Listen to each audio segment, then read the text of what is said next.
saluto anche a coloro che sono collegati da casa, consuetudine dare il bollettino, poi abbiamo delle comunicazioni, nel senso che l'assessore Lanzarini parlerà delle USCA e del vaccino, sempre riferito al coronavirus. Io ho il bollettino e alcune considerazioni, domande e poi via. Considerate che questo punto stampa noi contiamo di mantenerlo fino all'apertura, e dopodiché magari si andrà a convocazione in maniera tale che da maggio, poi quando abbiamo comunicazioni da fare o cose importanti ovviamente da annunciare ai cittadini, faremo la convocazione. Però ad oggi, allora vi do un sunto dei dati di oggi, che sono 286.757 tamponi e sono 9.000 più di ieri, quindi vedete che crescono sempre alla grande, 9.214 più di ieri. Le persone in isolamento calano, sono 9.533 e sono esattamente 381 in meno rispetto a ieri, meno 381. Le persone positive rilevate sono 16.881 più 143. I ricoverati sono 1.329, vedete anche qui è un bel calo, vi ricordate che poi verosimilmente alla volta di domani vi porto i famosi dati della giornata nella quale abbiamo detto ricordatevi questi dati e li andremo a confrontare. Sono 1.329 meno 39 ricoverati rispetto a ieri. Terapia intensiva sono 140 meno 23 rispetto a ieri. La discesa è iniziata in maniera importante e vi do un altro dato, eccolo qua. Questi sono i non Covid, cioè abbiamo più pazienti non coronavirus nelle terapie intensive, 217, rispetto a quelli coronavirus che sono 140. Vi ricordo che 2 settimane fa erano il doppio quelli coronavirus rispetto a quelli non coronavirus. I dimessi sono 2.316, anche ieri sono usciti dall'ospedale 84 persone. I morti sono 1.008 più 19 rispetto a ieri in ospedale e 1.206 in totale. Questi sono i morti in ospedale.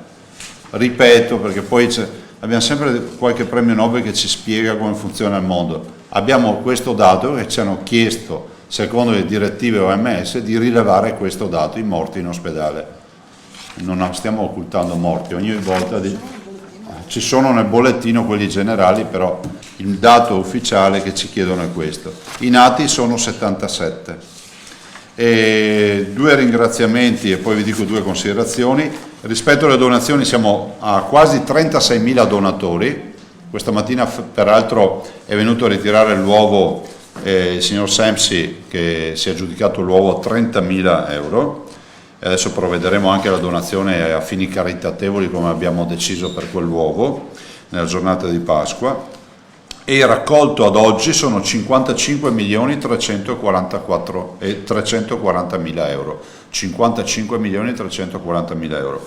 Ringrazio tutti quelli che hanno versato, che sono ormai tantissimi, non è difficile citarli perché siamo quasi a 36.000 donatori, dai più grandi ai più piccini, visto e considerato che abbiamo insomma dei bei esempi di solidarietà. Guardate, ve ne cito solo, a parte il fatto che ringrazio la ditta Trend che ci ha dato piastre antimicrobiche per gli ospedali le 2 aziende ospedaliere e poi la Berica, scusate, l'azienda ospedaliera Berica Uganea e l'azienda ospedaliera di Verona, e questa è una grossa fornitura che ci è stata donata dall'azienda Trend. Ma volevo anche ricordarvi peraltro altre 2, una tra le valanghe di materiale che arriva dai bimbi, e li ringrazio per le donazioni. C'è un esempio che è particolarissimo, che è questo di una ragazzina di 12 anni che si chiama Enrica Dalla Francesca, e dice: facendo ginnastica artistica mi sono rotta una caviglia il 25 novembre. Mi sono arrivati i soldi dell'assicurazione, 200 euro, li dono tutti al coronavirus, e ci ha mandato il versamento. Questa è una bimba di 12 anni che ha rinunciato al suo indennizzo per il danno. E un'altra cosa che voglio dirvi è una bella storia, no? Cerchiamo di vedere anche gli aspetti positivi. Mi è arrivata a casa una lettera, peraltro anonima, no? Ma non sono solo negative lettere anonime, e scrive: abitanti di Mura. Mura è una frazione di Cison di Valmarino, e scrive: guardi, io le volevo segnalare una cosa straordinaria che è accaduta da noi. Nel pieno della crisi del coronavirus, mi scrive, immagino questa signora, penso sia una signora da come scrive, sì, dovrebbe essere una signora, mi dice: una mattina ci siamo svegliati e in tutte le cassette della posta di questo paesetto, a iniziare dagli anziani, abbiamo trovato questa mascherina, che è fatta ovviamente in cotone, anche con una decorazione, e mi dice: io penso che sia giusto ricordare che una persona che lavora già col mondo della disabilità e quant'altro, e mi dice il nome, quindi io lo dico, Mirka Biz, nottetempo, senza dire niente a nessuno, ha regalato a tutti una mascherina, facendole di notte, tutte le notti, costruendo mascherine per gli abitanti di Mura. E penso che questo sia assolutamente una bella storia. E me ne ha mandata una e funzionano, perché fra l'altro sono anche comodissime. Dopo farete un tutorial anche su questa, fatte in cotone, e peraltro ha raccontato anche un episodio che questa signora, penso di aver capito, avesse un problema a un piede, quindi ha dovuto anche lavorare poi col piede, diciamo non quello che utilizza di solito per azionare la macchina per cucire, e quindi ha superato anche le difficoltà. È una bella storia, guarda, la lettera è molto bella, evito di leggervela tutta, però è bella, profonda, e soprattutto valorizza un bel gesto, quindi ci tenevo a ricordarlo. Peraltro faccio un'ultima comunicazione di servizio: Gianluca Caron è l'inventore della mascherina che si appiccica al viso, quindi senza, per i parrucchieri, per capirci, no? Per i parrucchieri, per i barbieri, eccetera.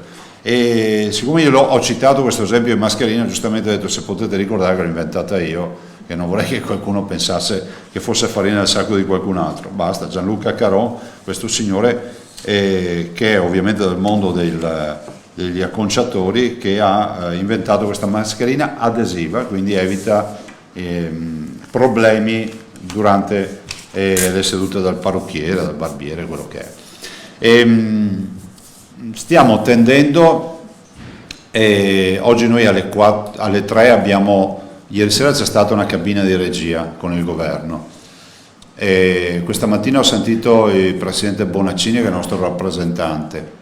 Alle 3 avremo un incontro oggi con tutti i governatori, quindi faremo un punto della situazione. Ormai si va verso, come si può dire, piano piano si va verso questo provvedimento che tutti stiamo attendendo, per capire quale sarà l'indicazione definitiva del governo. Allora, se qualcuno mi dovesse chiedere, io penso che i dati del Veneto ci dimostrino due cose: che siamo in grado di affrontare un'apertura da un punto di vista clinico, sanitario, per l'organizzazione che ci siamo andati. Anzi, tre cose. La prima, la civiltà e il senso, come si può dire, del rispetto delle regole che i nostri cittadini hanno dimostrato. La seconda, il territorio e la struttura sanitaria, che è in grado di rispondere. La terza, direi, una storia sanitaria. Se voi pensate che dall'apertura, diciamo, ultima, che è stata quella più importante, di aziende che sono aperte con le deroghe e quant'altro, ormai abbiamo una storia di almeno 15 giorni di storia sanitaria del virus, con l'apertura, quindi senza lockdown, senza chiusura totale. E in questi 15 giorni noi abbiamo tutte le curve che vanno in giù. Quindi vuol dire che ad oggi, dopo 15 giorni, non raccogliamo i nuovi infettati rispetto a 15 giorni fa.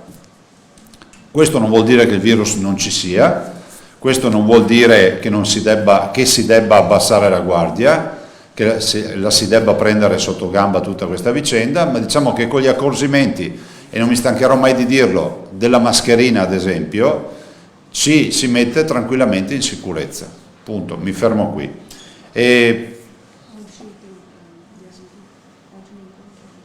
Ah sì, ecco, grazie per avermelo ricordato, non me l'ero segnato. Questo è uno dei temi. Qualcuno si scandalizza ancora per il fatto che noi continuiamo a dire che il lockdown non esiste più. Venite in Veneto a vedere, insomma, ma penso che se si va anche in qualche altra regione la situazione è la medesima, che so, in altre regioni. Non cito regioni che ogni volta anche qui ho tutti i tifosi di una o dell'altra regione che poi fanno polemiche. Dico che è evidente, abbiamo avuto prima le aperture con i codici Ateco, il primo DPCM, che poi ha dato la stura ad aperture con le deroghe e i silenzi assensi della prefettura. Oggi possiamo dire tranquillamente che il Veneto è aperto almeno con il 40% delle sue imprese, lo si vede dal traffico e dai parcheggi, insomma da tutto quello che è il corredo e il contesto nel quale viviamo. Vi devo dire che noi abbiamo portato, io personalmente peraltro, l'assessore Lanzarin oggi alle 16, alle 15 anche lei incontra il mondo delle scuole dell'infanzia, il mondo degli asili, per riuscire a trovare una soluzione rispetto a quello che è il vero problema, l'emergenza, nel senso che genitori che vanno al lavoro con le aperture e impossibilità di accudire ai figli. C'è da dire una cosa che è fondamentale, e questo io l'ho detto in maniera formale. Qualche giorno fa ho mandato anche una lettera al Presidente Conte, che magari poi vi faccio tramite l'ufficio stampa, ve la facciamo avere, nella quale sostengo che il tema delle aperture non può essere disgiunto dal tema della tutela dei minori e quindi del loro accudimento e quindi della loro sorveglianza. Noi da un lato ci stiamo attrezzando pensando che si possa mettere in piedi un sistema virtuoso, ma qui sto parlando delle scuole paritarie per esempio, in maniera tale che le scuole paritarie magari non abbiano più come fine, diciamo, quello educativo, adesso non vorrei usare termini impropri che poi sempre qualcuno ha qualcosa da dire, ma che sia anche, diciamo, più ricreativo, cioè abbiamo il tema dei centri estivi. Si potranno fare i centri estivi? Ancora non l'abbiamo capito, però se avessimo i centri estivi, se avessimo le scuole paritarie, e ci sembra di cogliere una disponibilità, e li ringrazio, per tenerle aperte anche durante l'estate e quant'altro, cioè insomma parte questo ammortizzatore sociale, no? Questa tutela che mettiamo in piedi a favore delle famiglie. Dall'altro c'è il tema della scuola. Il tema della scuola è un tema importante, il problema di portare grandi masse come prima nelle aule è un problema dal punto di vista sanitario, però è pur vero che questa competenza dello Stato può permettere al governo, ed è esattamente quello che ho scritto al Presidente del Consiglio, può permettere al governo ad esempio di pensare magari a qualche altra formulazione o qualche altra modalità di utilizzo degli edifici scolastici, sempre per gli stessi ovviamente interlocutori, in particolar modo parlo dei minorenni, che potrebbero avere comunque anche qui una valvola di sfogo e dare un aiuto, per dare un aiuto alle famiglie.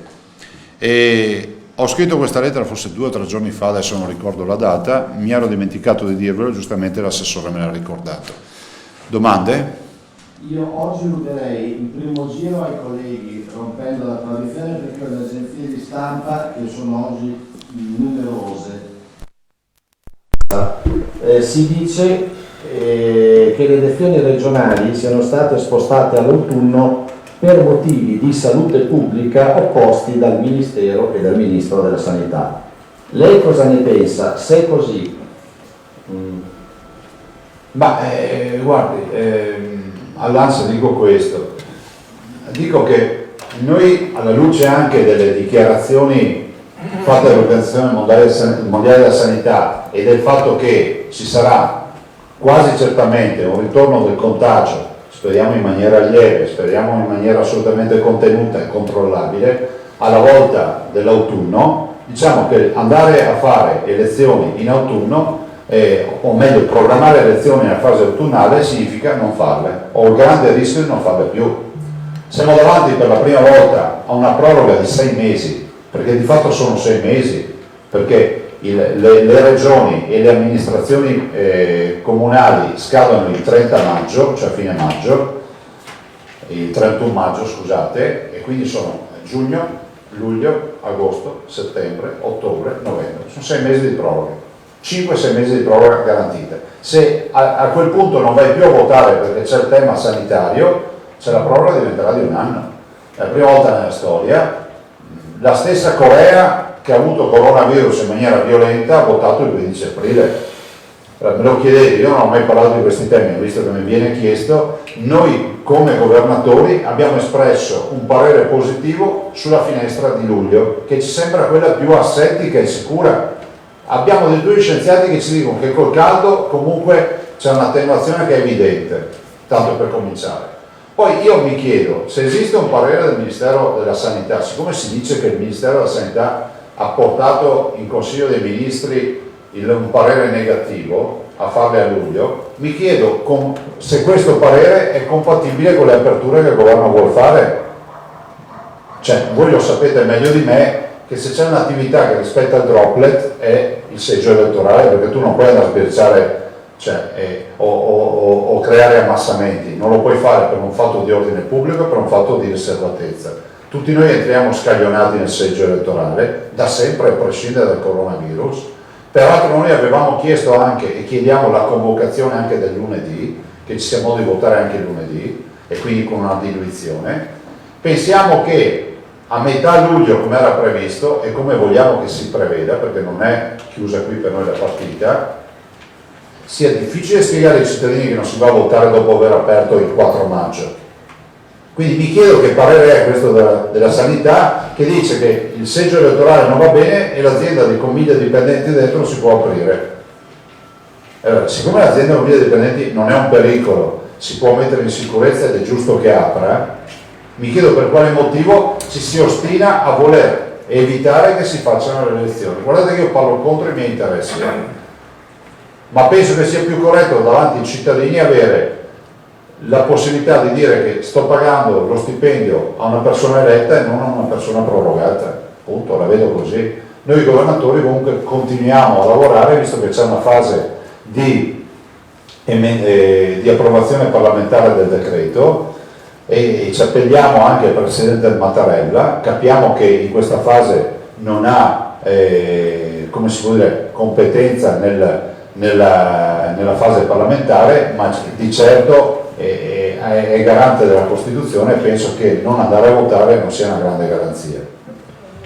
Il piano segreto del governo, sempre ANSA, lei ne era stato informato? No.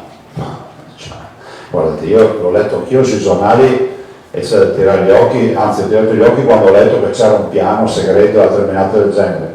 Guardi, io penso, e non ho mai fatto polemica, però penso che se è vero, tanto si chiarisca se è vero o no, e il Ministro lo chiarisca velocemente. Se è vero, è altrettanto vero che è gravissimo che quantomeno, come si può dire, la plancia di comando, chi ha la responsabilità della sanità, è gravissimo che non sia stato informato. Guardate, io non ho mai parlato, qualcuno potrebbe dire, ma anche tu dicevi che c'era un modello matematico. Sì, io l'ho detto spesso, guardate, non vi dico il numero, ma noi il progetto e tutto il modello matematico lo abbiamo depositato agli atti in unità di crisi, cioè non esiste che c'è qualcuno che può dire che abbiamo occultato carte. Noi abbiamo depositato tutto in unità di crisi, era un modello matematico, lo possiamo dire, che prevedeva alla volta, adesso passatemela l'imprecisione, alla volta di marzo, penso verosimilmente verso il 20, una roba del genere, 600 terapie intensive, un po' più avanti, erano 600 e poi il massimo quanto si arriva alle terapie, se lo ricordi? No, all'inizio ci arrivava 800 terapie intensive col primo modello, Covid. Voi capite che sarebbe stato un crash, cioè noi non ce l'abbiamo 800 terapie intensive, non ce l'avevamo 800 terapie intensive più le terapie intensive normali. Questo era il nostro modello, ma una proiezione fatta dal 22, 23, 24 di febbraio, cioè dai primi giorni. Ovviamente non teneva conto delle restrizioni, del fatto che i veneti si sarebbero comportati correttamente rispetto alle regole date, e quindi il lavoro di tutti, vi ricordate, io dicevo sempre, la vera cura siamo noi contro il coronavirus, e l'abbiamo dimostrato. Se arrivavamo a 800 Covid in terapia intensiva, coronavirus, significava che purtroppo si doveva mettere qualcuno nelle condizioni di decidere che paziente attaccare le macchine e chi no. E io vi ho sempre detto, noi lotteremo perché questo non accada mai. Adesso ci siamo strutturati, siamo in grado anche di subire una botta da 800 terapie intensive, ma non ci si mette un giorno ad allestire 800 terapie intensive. Vi do solo un dato, perché qualcuno può dire, ma le dovevi avere.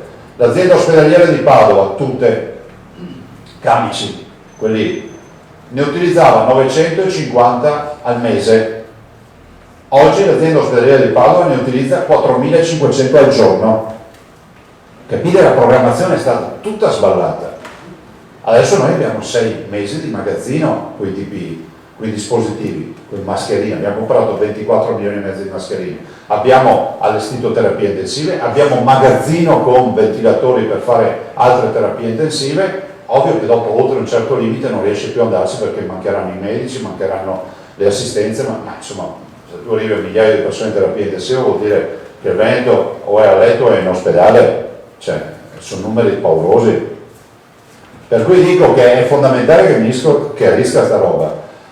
Da amministratore, noi da amministratore ci poniamo un problema, cioè se è vero e se hanno occultato magari, come si può dire, la condizione peggiore che poteva capitare, no? Lo scenario peggiore, è giusto che noi lo sapessimo, perché tu se lo sai magari ti viene anche il genio di fare qualche programmazione magari avventurosa, capito? Cioè uno dice, boh, faccio l'ospedale da campo e vado a prendere tutte le case alter vuote, svuoto delle palazzine e ci faccio, confisco tutti gli alberghi, faccio degli ospedali in alberghi, delle genze, capite? Ma è grave se è così, è gravissimo se è così. Se ci fosse stato un piano, se c'è un piano, come è stato annunciato, a questo punto non ho motivo di pensare che non ci sia, che traccia lo scenario peggiore e non c'è stato detto, è grave. E Asker News dal MAS. Iniziano le proteste contro le misure governative. I commercianti di Vittorio Veneto in piazza il 4. Teme che cresca anche in Veneto la tensione sociale se il governo non apre di più? Ma c'è già, nel senso che, fatto salvo le indicazioni del Comitato Scientifico Nazionale, dobbiamo prendere atto che Veneto ormai è mezzo aperto o quasi mezzo aperto. Prendiamone atto di questo. È difficile spiegare a noi cittadini che alcune misure ancora non si adottino per chissà per quale visione di tutela. Ovvio che il contagio è sempre dietro l'angolo, cioè io non sto sminuendo, però dico che in questa fase dobbiamo preventivare la convivenza per un po' di mesi e questa convivenza è inutile che rimandiamo la scelta, la dobbiamo fare questa scelta. Mi arrogo il diritto, il collega Zuin del Corriere del Veneto mi perdonerà di togliere la prima parte della domanda a cui il Presidente ha già risposto, lascio la seconda. Lei sarebbe d'accordo con il dottor Colao di far riaprire già il 27 aprile le aziende a regola col protocollo di sicurezza? Ma guardate, mi permette di fare una battuta, il dottor Colao che è d'accordo con noi, cioè l'abbiamo detto più volte, ma è semplicemente una battuta, l'abbiamo detto più volte e noi siamo pronti. Il tema è che noi non abbiamo la potestà giuridica per provvedere a delle ordinanze. Se potessi fare delle ordinanze, provvederei in tal senso, ma sarebbero già aperte. Ovviamente con tutte le sicurezze del caso, questo è poco ma sicuro. Tant'è vero che noi abbiamo già depositato il nostro piano, lo abbiamo fatto osservare dalle parti sociali del mondo imprenditoriale e noi siamo pronti, fermo restando che stiamo attendendo la decisione.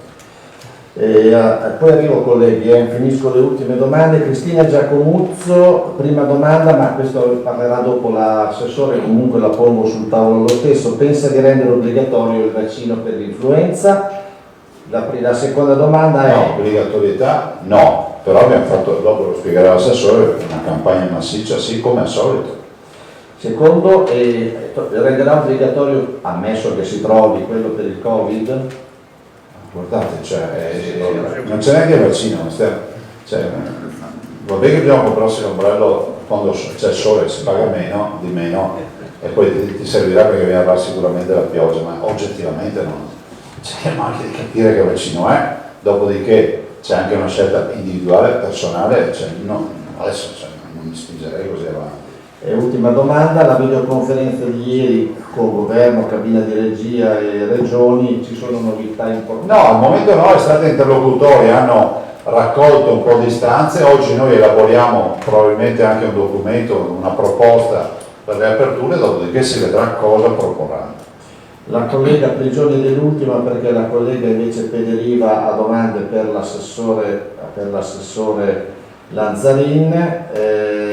Cosa ne pensa dell'eventuale blocco degli spostamenti fra regioni che è emerso sulla stampa come indiscrezione? Ora, ad oggi noi non abbiamo contezza di quello che è scritto, nel senso che non ne sappiamo nulla, no? Colleghi in sala? Fermo restando che il blocco di spostamento tra regioni pone dei limiti non indifferenti per tutto quello che sono le attività imprenditoriali. Cosa facciamo? Il blocco con la deroga per chi deve lavorare, cioè non è più il blocco. Facciamo il lockdown con la deroga di chi deve aprire, non è più lockdown. Ormai ci siamo abituati a queste robe. Sarà un blocco con la deroga. In sala qualche collega che... ecco, scusa, non ti avevo visto, prego. Presidente Campanale Telenuovo. Ciao.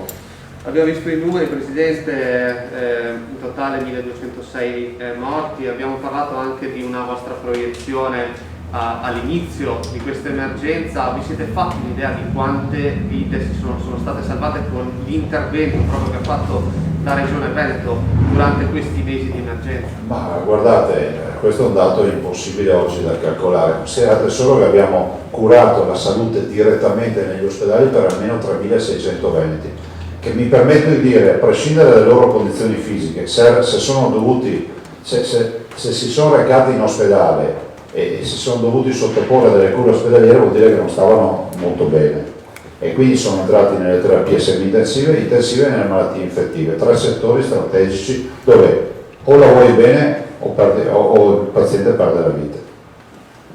E la collega Ivana Gornick, PGR Rai. Nel senso che i nostri lavorano bene, ma dico che in quei settori si combatte tra la vita e la morte molto spesso. Non vorrei che poi venisse mal interpretato. E sono 2 domande, se non sbaglio ci sono 143 nuovi contagi nelle Sì. ultime 24 ore, che sono penso pochi. Sono tamponi che arrivano, sì, va bene. Nonostante però ci sia questo macchinario da 10.000 qua, 10.000 tamponi a Padova, dove evidentemente i tamponi vengono fatti. Sì. Questa cosa in qualche modo pregiudicherà i prossimi 2 weekend di primavera, il 25 aprile e il 1 maggio, succederà qualcosa? Ma guardate, dipende dal governo, anche qui, qualcuno, non molti, qualcuno ancora non ha capito. Cioè non siamo noi a chiudere voglio ricordare che il governo ha fatto un DPCM, l'ultimo, che prevede le restrizioni che noi abbiamo. L'unica restrizione in più che ci ha messo il Veneto sono non aprire una settimana ma 2 giorni alla settimana per le cartolerie, le librerie e i negozi per abbigliamento per bimbi. Basta. E scusate, i supermercati la domenica, null'altro. Cioè tutto il tema esco di casa, quanto distante va, cioè dipende tutto da quello che ci sarà scritto nel DPCM. Se poi il governo decide prima del 25 aprile, ho visto che ha già dato deroga per la festa del 25 aprile per le celebrazioni, no? Del 25. Ho letto che c'è già una deroga e quindi si dà la possibilità di piccoli assembramenti per la commemorazione giustamente di questa che è stata la storia di una tragedia e che non va dimenticata. Dico che può essere anche un segnale da leggere ancora più in positivo di quello che lo è già e quindi pensare che magari ci sia anche la volontà di allentare già per il 25 aprile. Un'altra domanda, rispetto a quelle cose che diceva prima della scuola, cioè qual è la sua idea? In qualche modo le scuole potrebbero aprire per cercare di aiutare le famiglie? Però... Sì, la mia idea, io l'ho scritta, è questa, la nostra idea è questa, scuole, asili, tutto, cioè cercare di fare come si vuole una chiamata di popolo per aiutare le famiglie. Poi ci vuole anche un intervento perché noi possiamo anche incentivare il congedo parentale, ma va finanziato, perché è vero che uno può andare in congedo parentale, ma se non va in congedo parentale non prende soldi, non prende uno stipendio, finisce che è un congedo parentale che diventa un grosso problema.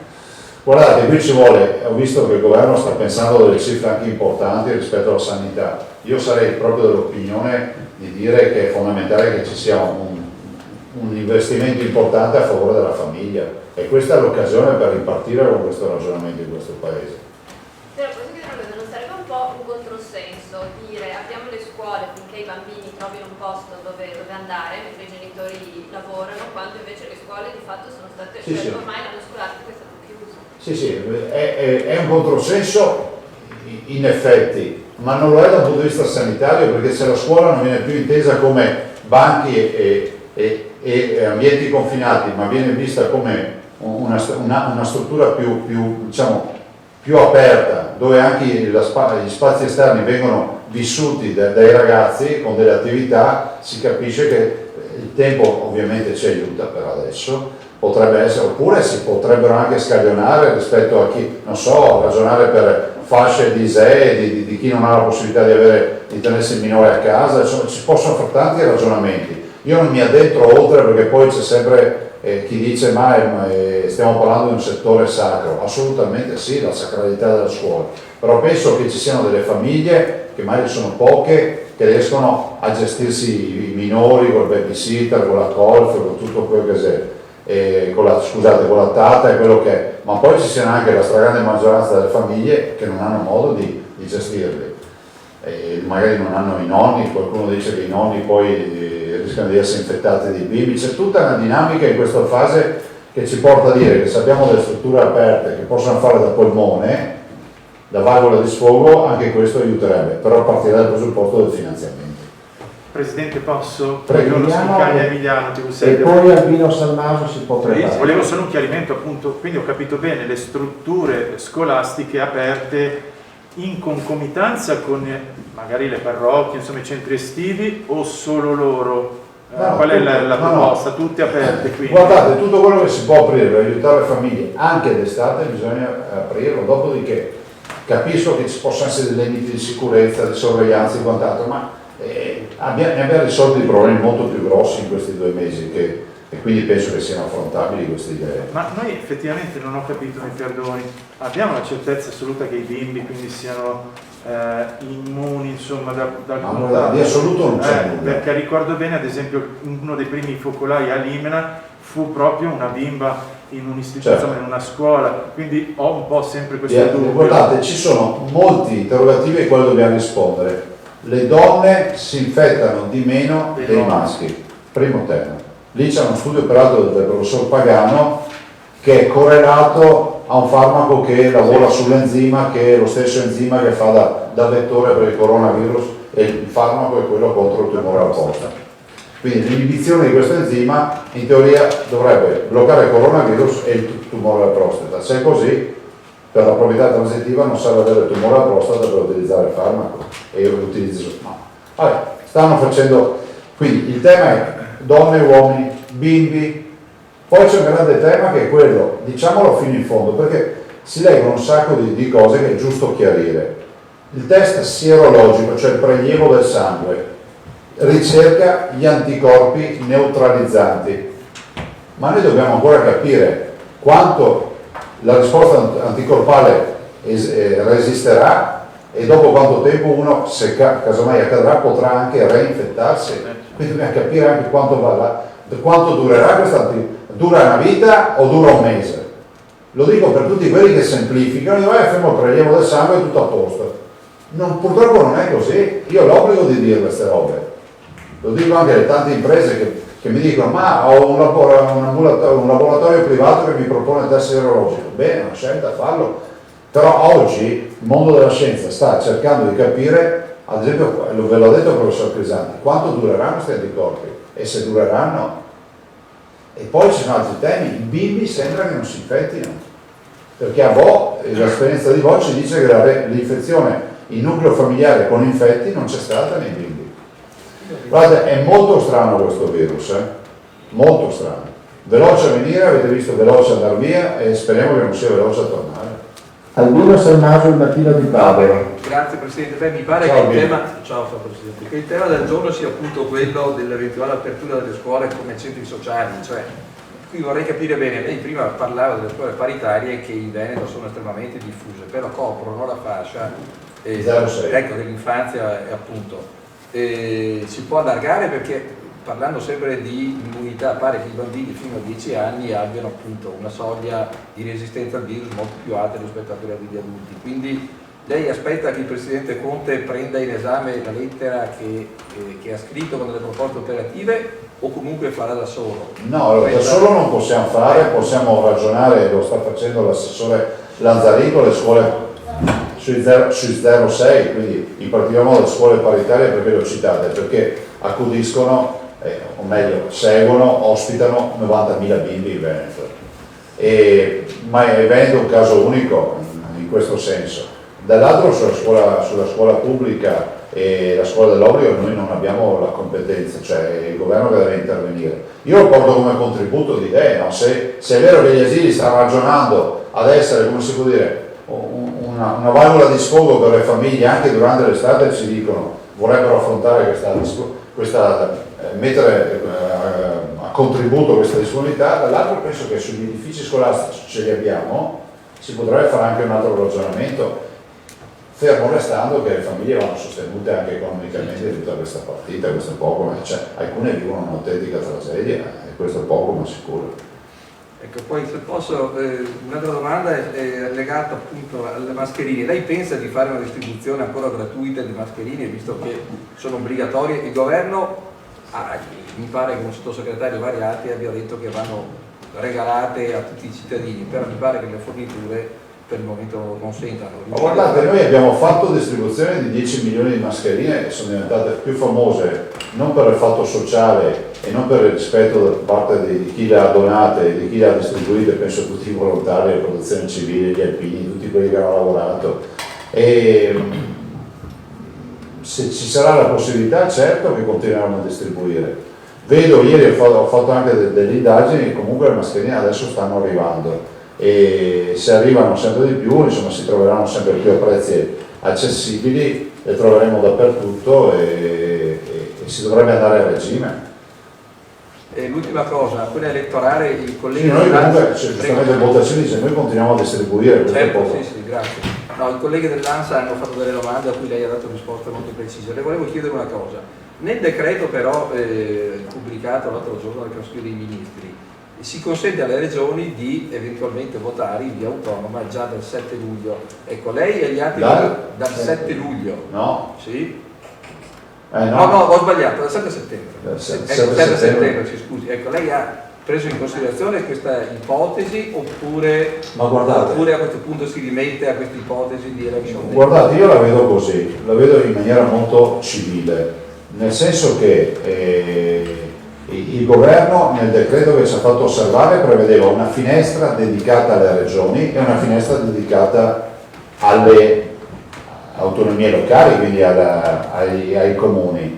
Le due finestre non si sovrapponevano mai, per cui era inevitabile che bisognasse fare una elezione regionale e poi dopo mesi ovvero l'estiva, definiamola così, per le regioni e l'autunnale per i comuni. Oggi il governo è vero che dice che si può dal 7 di settembre, ma già il 7 ha degli impedimenti, non sto qui a spiegarvi perché sono feste varie che vanno rispettate giustamente. Quindi alla fine finisce che c'è il rischio che regionali e comunali si possano in teoria tenere a distanza di 20 giorni un mese. A me sembra una cretinata, a quel punto è un election day. Non ci vedo altre soluzioni. Noi continuiamo a dire che però questa scelta che fa il governo non dà garanzia che si vada a votare ed è inconcepibile. Il professor Bertolizzi, se lo volete sentire, ci ha anche espresso informalmente un parere e oggettivamente neanche in tempo di guerra siamo arrivati a questi livelli. Però sentite il professor Bertolizzi, guardate, in via assolutamente informale ci ha dato una sua impressione e l'impressione è quella dell'incostituzionalità di tutto quello che si sta facendo. Rete Veneta Antena 3, poi torno ai giornali che stanno arrivando. Sì, Filippo Fois, buongiorno. Presidente, volevo chiederle che cosa pensa della richiesta che è stata avanzata dal Comitato regionale della FIP, la Federazione Italiana Pubblici Esercizi, che ha chiesto se sulla falsariga di un'ordinanza analoga che è uscita in Toscana i bar possono aprire per asporto. No, guardate, allora noi abbiamo, fra l'altro dovremmo già averla scritta questa ordinanza, perché io avevo già visto una bozza ieri sera. ma si tratta di take away, quindi asporto su prenotazione. Non ci vedo limiti, abbiamo fatto, è da giorni che stiamo facendo un approfondimento giuridico, perché comunque era nell'aria che forse c'era un varco giuridico, tanto è vero che ne abbiamo parlato anche con i colleghi. Stiamo parlando di asporto su prenotazione, vuol dire che tu non vai davanti al banco della gelateria e dici dammi un cono. In teoria, se c'è un controllo, tu dovresti dire dammi la vaschetta che ti ho prenotato al telefono o via online. Lo dico per essere chiari, perché poi io capisco che si vive anche a volte di suggestioni. Questo è quello che c'è scritto nell'ordinanza, da quello che so io. Proseguo con le domande. Il direttore Basso di TVA Vicenza chiede una domanda sola. Lei pensa che per la fase post-Covid, la fase 2, sia necessario un governo tecnico condiviso da tutte le forze politiche? No, guardate, io penso che un governo, quando non ce la fa più, si va a votare.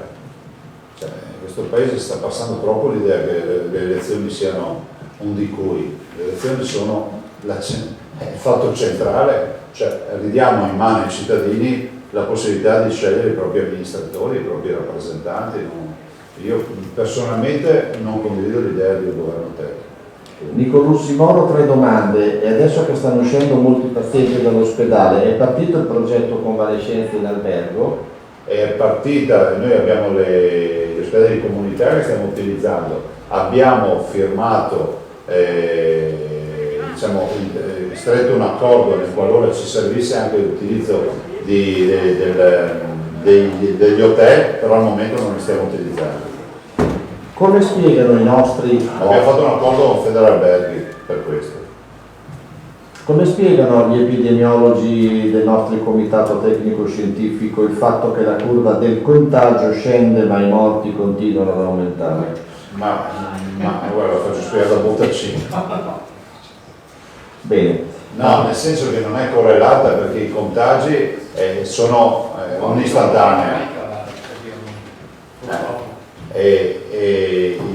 I contagi sono un'istantanea, nel senso che in base ai tamponi che si fanno, ma i contagi, vi dico sempre, non valutateli, perché sono direttamente proporzionali anche al numero dei tamponi, quindi non è un dato che ci serve molto. Il tema dei morti ha ragione quando pone la questione, se non altro rispetto al fatto che bisogna dire che i morti sono l'eredità di 2, 3, 4 settimane fa di ricoveri, per cui non sono il confronto temporale è sfasato, contiamo dei morti che hanno una storia temporale che è diversa da quella dei contagi, cioè non si incrociano le due, sono due elementi di lettura che non si incrociano.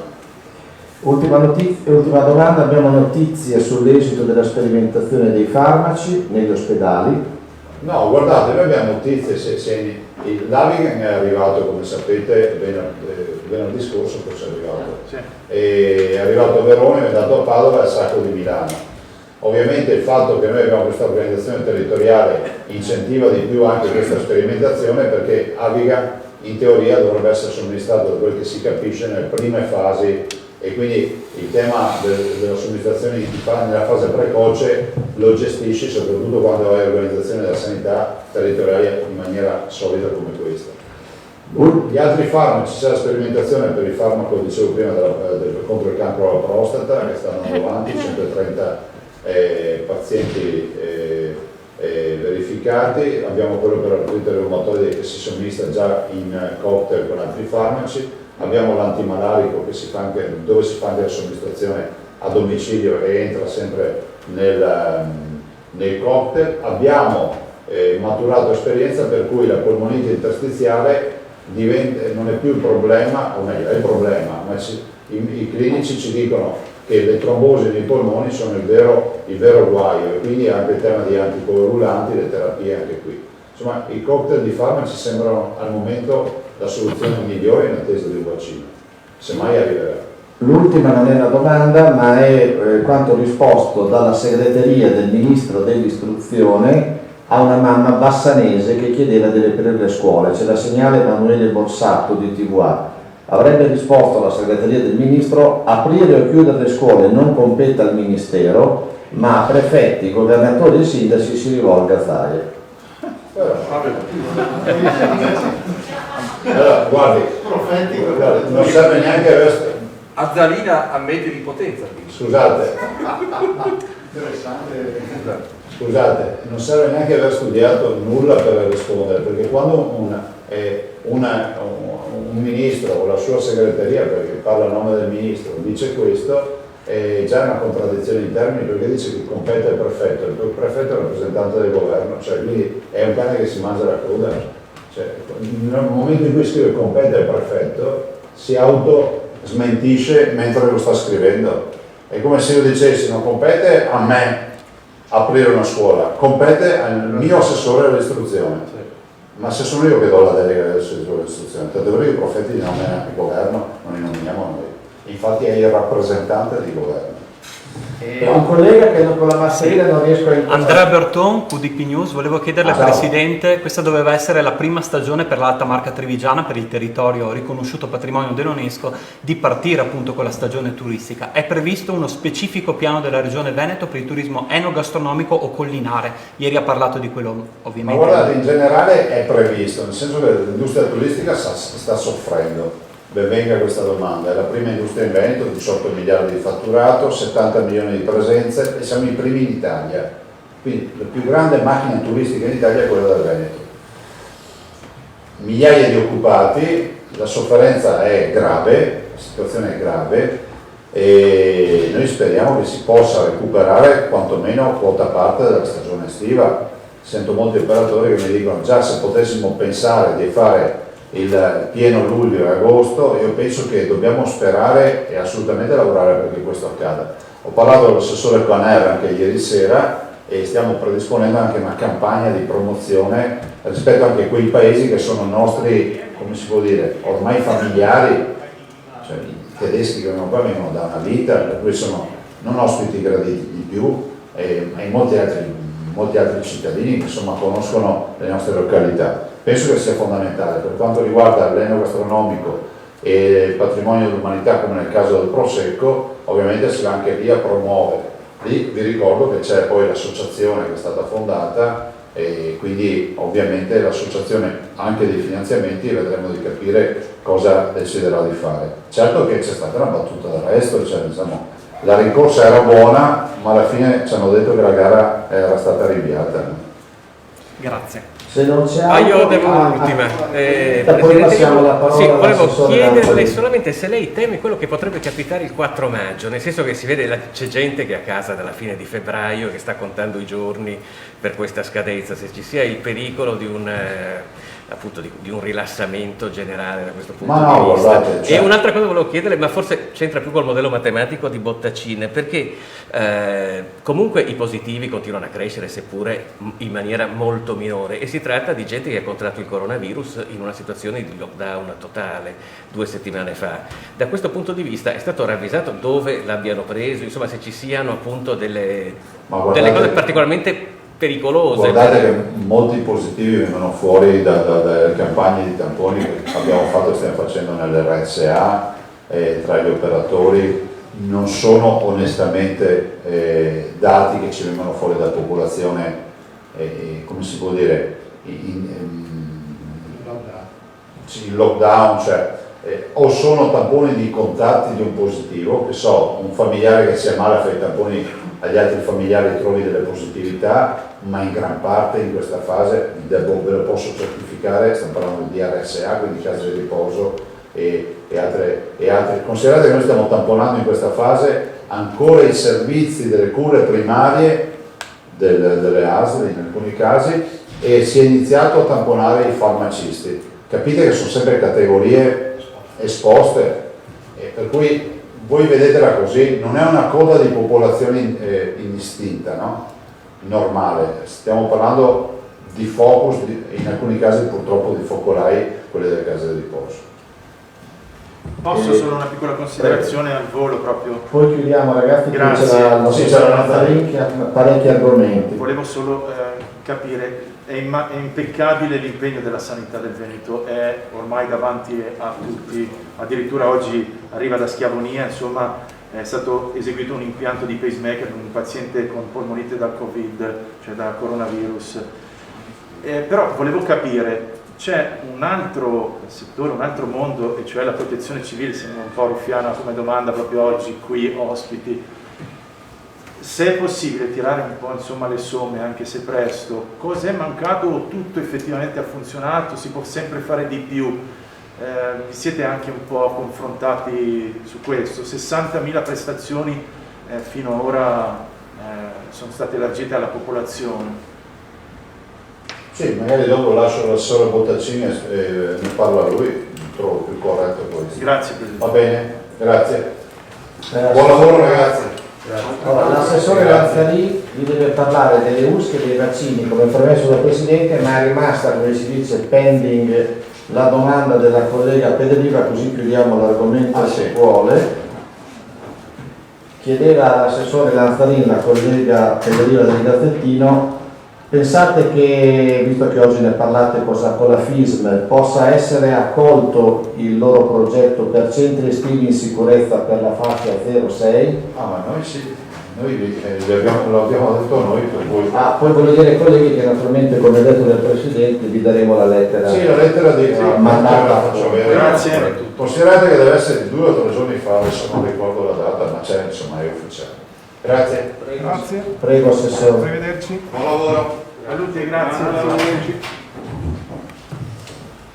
Allora, intanto oggi ci incontriamo, quindi chiudiamo il capitolo scuole e servizi educativi 06, perché oggi l'incontro in videoconferenza che io ho appunto organizzato è con la prevenzione, quindi il Dipartimento di Prevenzione dottoressa Russo, la FISM, l'ANCI, i comuni, l'ufficio scolastico e anche i pediatri di libera scelta, proprio per fare un focus sul segmento 06, quindi asili nidi e scuole per l'infanzia paritarie, che sono la maggior parte in Veneto, e capire proprio anche su sollecitazione anche da parte loro rispetto a proposte o comunque modalità che potrebbero essere attivate dal 4 in poi, proprio per andare incontro al fatto che se i genitori tornano e quindi si ritorna al lavoro, sicuramente dobbiamo, nella conciliazione dei tempi di lavoro, dare delle indicazioni e delle soluzioni, e quindi proveremo a mettere insieme un po' la parte chiaramente di prevenzione sanitaria, di assistenza, con quella che può essere poi l'organizzazione da mettere in campo. È chiaro che questo, io credo, potrebbe essere anche un buon campo d'azione per capire, rispetto alle tante domande che abbiamo, dei campi estivi, dei centri estivi, anche se poi riguardano altre età, ma potrebbe sicuramente servirci anche poi come appunto ragionamento rispetto a quei servizi che di solito in estate c'erano. Quindi questo, insomma, poi comunque vi daremo eventualmente il pomeriggio, insomma, dopo l'incontro, anche se emerge qualcosa, un comunicato. Vi daremo un bel comunicatore al termine dell'incontro. E questo per quanto riguarda appunto il discorso appunto servizi prima infanzia. Le due informazioni sono quelle sulla campagna che noi stiamo attivando e mettendo in campo rispetto al vaccino anti-influenzale e anti-pneumococco. Voi sapete che ogni anno c'è la campagna appunto per l'antinfluenzale in primis e poi anche l'antipneumococco che viene dato in maniera attiva a tutti gli over 65. Noi abbiamo chiesto come prevenzione a tutte le aziende sanitarie di darci il loro fabbisogno per partire quindi con l'acquisto di questi vaccini e poi chiaramente iniziare con una campagna di sensibilizzazione, informazione a tutta la popolazione, quindi agli over 65 in primis, che sono le categorie insomma, che sono chiamate, ma anche a tutta la filiera sanitaria, le categorie tra virgolette più sensibili, quindi tutto il mondo della sanità, che non è solo la sanità ospedaliera ma anche la sanità territoriale, quindi anche le strutture, gli operatori delle strutture penitenziarie, insomma tutto il mondo della sanità, proprio invitandoli a questa vaccinazione, insomma non rendendolo obbligatorio, l'ha già detto il Presidente, ma sicuramente agendo con una forte campagna di informazione e sensibilizzazione rispetto a questo e anche già approvvigionandoci con le dosi insomma utili per affrontare poi la richiesta che ci sarà a settembre. Per quanto riguarda invece le USCA, ne abbiamo parlato una settimana fa, forse adesso non ricordo. Voi sapete che sono state costituite queste tramite DPCM le USCA, unità speciali di continuità assistenziale. Il DPCM prevede che si crei una USCA ogni 50.000 abitanti, quindi se noi facciamo un rapporto rispetto agli abitanti del Veneto sarebbero 97 USCA, però chiaramente poi devono essere calate in base alla distanza chilometrica che queste USCA, queste unità insomma devono percorrere e al numero di pazienti che sono assistiti. È stato fatto un bando, un avviso per recuperare il personale. Hanno risposto a questo avviso 462 persone che sono divisi tra medici di continuità assistenziale 117, corsisti della Scuola di Medicina Generale del Veneto 41, laureati abilitati 304, perché era prevista anche questa fattispecie. Ad oggi le aziende sanitarie hanno costituito, quindi in maniera formale, 39 USCA, quindi ci sono 39 USCA attive in tutto il territorio veneto, che seguono 1798 pazienti Covid, che sono i pazienti quindi che sono a domicilio. Le attività che maggiormente fanno le USCA sono per il 77% triage, e quindi danno informazioni telefoniche e di consulenza di questo tipo. Il 62% attività a domicilio, quindi vanno a visitare i pazienti a domicilio. 31% la somministrazione di farmaci, i farmaci che prima ricordava il Presidente, che sono quelli che sono possibili a domicilio, e poi per un 59% fanno anche altre attività, tra cui c'è l'esecuzione dei tamponi a domicilio, quindi vanno anche a domicilio per persone più anziane, insomma, a eseguire i tamponi, oppure sono andati all'interno dei centri servizi per anziani e tuttora continuano ad andare all'interno dei centri servizi per anziani per fare consulenza, assistenza, affiancati ai equip che si sono formate in ogni singola azienda specialistica che va all'interno dei centri per anziani. Comunque poi vediamo uno schema su questo, quindi avete anche i numeri. Grazie. Domande? Se no passo all'assessore di Portacini, collega Vittorio Nuovo. Buongiorno Assessore, come vede la eventuale riapertura degli asili, magari non una sua idea? Poi ci sarà l'incontro oggi pomeriggio. Ma oggi sarà un incontro in cui metteremo insieme un po' tutte le posizioni, quindi mediche, di prevenzione, scientifiche e anche di disponibilità. Ho letto anch'io stamattina in un articolo appunto che la FISMA pensa a delle riaperture legate non più al sistema educativo, perché se il sistema educativo compete al Ministero e sappiamo insomma che c'è la chiusura prevista fino a settembre e quant'altro, ma come appunto dei momenti ricreativi, ludici, con gruppetti più piccoli e anche con la disponibilità, ho letto sempre stamattina, insomma anche dell'apertura durante il mese di agosto. È chiaro che ci dovranno essere, se così sarà, insomma tutta una serie di regolamentazioni, di verifiche, le misure che conosciamo, insomma le non aggregazioni, quindi i gruppetti più piccoli eccetera, ma oggi credo che l'incontro di oggi sarà un confronto proprio per capire la disponibilità e anche dall'altra parte con la parte sanitaria, insomma cosa possiamo anche noi insomma rispetto a delle iniziative insomma dare delle indicazioni rispetto a questo. Quindi la vostra idea è quella di partire già dal 4 se ce la fate? Adesso allora è difficile dirlo perché sì, poi certo. bisogna capire la disponibilità, certo. Disponibilità e sì, tutte queste parti che io oggi vi ho appena citato e che oggi insomma cercheranno di avere un confronto tra di loro troveranno una sintesi.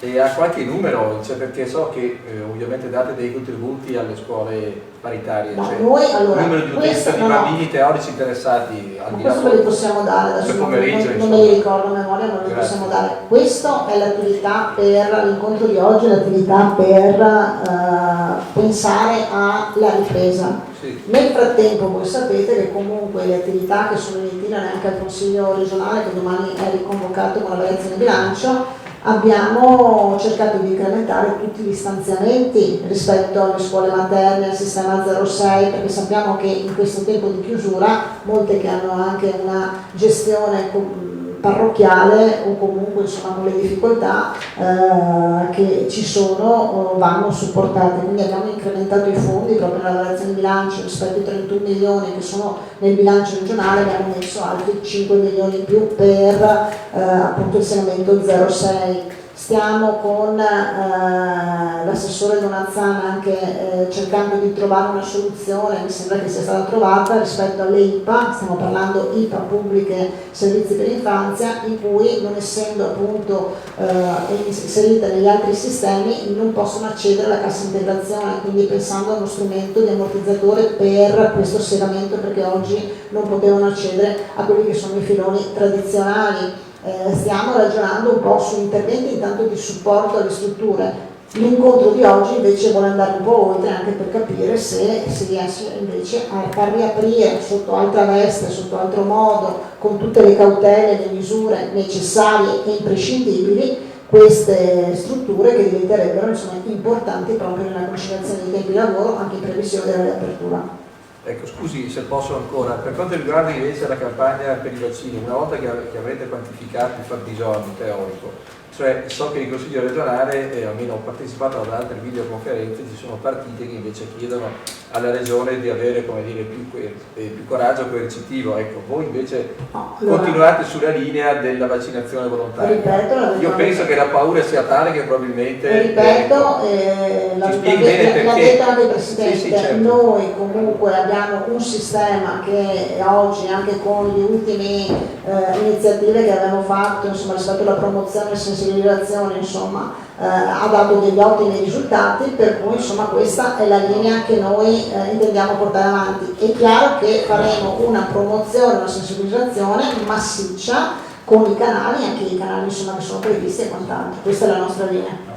Magari in Grecia si raggiunge al 95%, cioè, mi pare, se non ricordo male, no? Stando ai dati che ci date, questi dati sono già acquisiti per quanto riguarda il Veneto. Sono acquisiti rispetto ai vaccini, sì, rispetto alla popolazione minore, certo. Quindi questi sì, sì. Popolazione minore sì, qui stiamo parlando di vaccini anti-influenzali over 65 appunto, ecco, volevo capire a che soglia eravamo riferito a queste fasce d'età, ovviamente qui si tratta di una profilassi completamente nuova e ce ne rendiamo conto, insomma. Certo.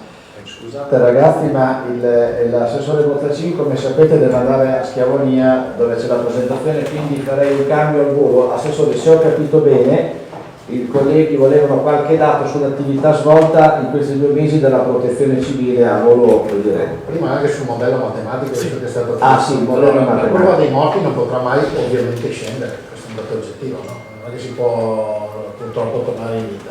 Quindi la curva dei decessi parte da 0, sale e poi da un certo punto diventerà orizzontale, andrà verso tecnicamente una sintopa orizzontale e non ci saranno più decessi. Ma questo sarà abbastanza, pur essendo sfalsato, come diceva il Presidente, collegato a quanto caleranno i posti occupati in terapia intensiva e negli altri reparti. Non siamo mica ancora a 0 con le terapie intensive, abbiamo più che dimezzato, ma abbiamo 140 persone ad oggi in terapia intensiva, quindi invito a guardare questo dato e anche quello dei positivi, no? Non so se nessuno se ne è reso conto, ma in una settimana abbiamo dimezzato gli isolamenti domiciliari, siamo sotto i 10.000, no? E quello è il dato da guardare, perché quel dato evidenzia come si vada a fare i tamponi in maniera sempre più mirata. È uno degli strumenti che abbiamo adottato fin dall'inizio, no? Prima che poi dopo il professor Crisanti ha, come dire, proseguito nelle indicazioni, cioè andare a rincorrere la malattia e quindi più la rincorri più riesci a isolare persone. È come dire, se gli americani ogni volta che mettono in isolamento che io metto in isolamento domiciliare un positivo, è come per gli americani prendere un Viet Cong e metterlo isolato, no? Chiudo un fronte e noi ne abbiamo chiusi tantissimi, no? Più di 20.000 per un periodo, e adesso si sta riducendo quel dato perché abbiamo interrotto vari fronti, quindi il famoso R0 di cui tanti parlano si sta andando in quella direzione là, cioè si riducono le possibilità di contagio. Quello è il dato da guardare in questo momento, più che il dato dei tamponi che sono sempre più mirati e quindi ovviamente qualcuno fa ma io guardo il numero di tamponi rispetto agli abitanti, non sono dati significativi. poi dopo non voglio entrare troppo nell'aspetto tecnico, però sottolineo, e qui rispondo alla seconda domanda, come entra la protezione civile su questa fase. La protezione civile, il sistema di protezione civile comprende tutto, comprende qualsiasi tipo di emergenza, qualsiasi tipo di scenario, e ancora una volta abbiamo adottato quello che si adotta o si dovrebbe adottare in materia di protezione civile, modelli matematici o modelli comunque per prevedere il futuro, per capire dove si sta andando e adottare misure correttive. Faccio presente che anche tutto il mondo scientifico fa parte del sistema della protezione civile, quindi il mondo delle università, il mondo degli scienziati, tutti quanti fanno parte di questo modello. Noi in Veneto l'abbiamo adottato in pieno, no? Penso di essere l'unico assessore regionale sempre presente sul campo su questa questione, e questo lo si ritrova poi, e ringrazio per la domanda, però poi scrivetelo, perché non c'è dubbio che gli eroi siano quelli in trincea, e quindi i medici, gli infermieri, gli OSS, eccetera. Però la guerra si vince anche con i battaglioni logistici, quelli che stanno appena dietro, e i battaglioni logistici di questa emergenza è stata la protezione civile, che ha lavorato per più di 500.000 di ore regalate, e hanno una caratteristica che altri non hanno, e cioè che lo fanno gratis, lo ripeto, lo fanno gratis. Sono fra i tamponi mirati perché sono categorie ovviamente esposte, perché sono andati casa per casa a consegnare mascherine, perché sono tutte le persone che hanno assicurato il trasporto di tutto il materiale sanitario da e verso gli ospedali, le case di riposo e le case del singolo cittadino, sono quelli che con le varie competenze si spendono, anche costruendo un ospedale di cui non si sa nulla, nel senso che quell'ospedale, ringraziamo il Qatar che ce l'ha donato, però stiamo stilando anche tutti i manuali per la costruzione di quell'ospedale, per essere rapidi in una situazione emergenziale. Vorrei ricordare che hanno nel totale, come dire, silenzio, riaperto 5 ex ospedali in una settimana, che non vuol dire fare le pulizie, vuol dire ripristinare gli impianti dei gas medicali, vuol dire ripristinare gli impianti elettrici, vuol dire ripristinare gli impianti termici, vuol dire ripristinare gli ascensori, eccetera. In Veneto abbiamo 493 organizzazioni di protezione civile che sono scese in campo tutte, ognuno per la sua competenza, a volte anche suo malgrado. Penso al soccorso alpino, che ha dovuto andare a scorrere persone che non dovevano essere lì, perché se c'è il lockdown non dovevano essere lì, ma lo hanno fatto, e queste organizzazioni hanno, attraverso più di 8.000 volontari, regalato 65.000 ad oggi giornate uomo. Abbiamo oltre 2.000 volontari sul campo anche oggi. Oggi pomeriggio sarò a Schiavonia, lì abbiamo alcune decine di volontari, ma vorrei ricordare anche tutti gli altri, sono 493. Poi mi rendo conto che se ne cito una, no, poi dopo gli altri giustamente dicono ma ci siamo anche noi. Quindi il problema che io riscontro, quindi arrivo alla domanda, è quello che riscontro sempre. Io ho la difficoltà che non hanno i miei colleghi spesso, e cioè che devo tenerli buoni perché tutti vorrebbero essere a disposizione e partire. Questo succede quando ci sono le calamità naturali in altre regioni, dove veniamo tempestati in sala operativa da tutti i gruppi che vogliono partire, e ce l'abbiamo anche in questa fase. Anch'io voglio costruire l'ospedale da campo, anch'io voglio sistemare l'ospedale di, anch'io voglio essere partecipe di. E quindi ancora una volta si dimostra che fortunatamente il nostro sistema di protezione civile funziona. Lo ha detto anche Mattarella quando è venuto a Belluno il 12 marzo dell'anno scorso. La protezione civile del Veneto ha dato una lezione a tutta l'Italia, e io voglio dire, sono, come dire, quello che ci mette la faccia, ma dietro ci sono loro, e ripeto, sono i battaglioni logistici, quelli che hanno garantito tutto e garantiscono tuttora. Vi invito anche a passare al magazzino che abbiamo a Padova giorno e notte a vedere il movimento di materiale che c'è ogni singolo giorno. Quindi sono i battaglioni logistici che garantiscono gli approvvigionamenti necessari in così breve tempo per fronteggiare questa emergenza a tutti quelli che sono in trincea, e ripeto, lo fanno a titolo gratuito. Quindi insomma, mi piace la domanda, perché mi piace anche dare la possibilità di ricordare di loro. Ripeto, nulla toglie a tutto il mondo sanitario, però insomma, tutte queste persone che lasciano a casa famiglie, figli, bambini, nipoti, nonni, zii, e prendono salgono in macchina e vanno a dare una mano agli altri a titolo gratuito, penso che meritino tutto il massimo del rispetto e anche dell'ammirazione. Io la penso così. Grazie. Colleghi, oggi abbiamo finito, ci vediamo domani. Bene, grazie, buon lavoro, arrivederci.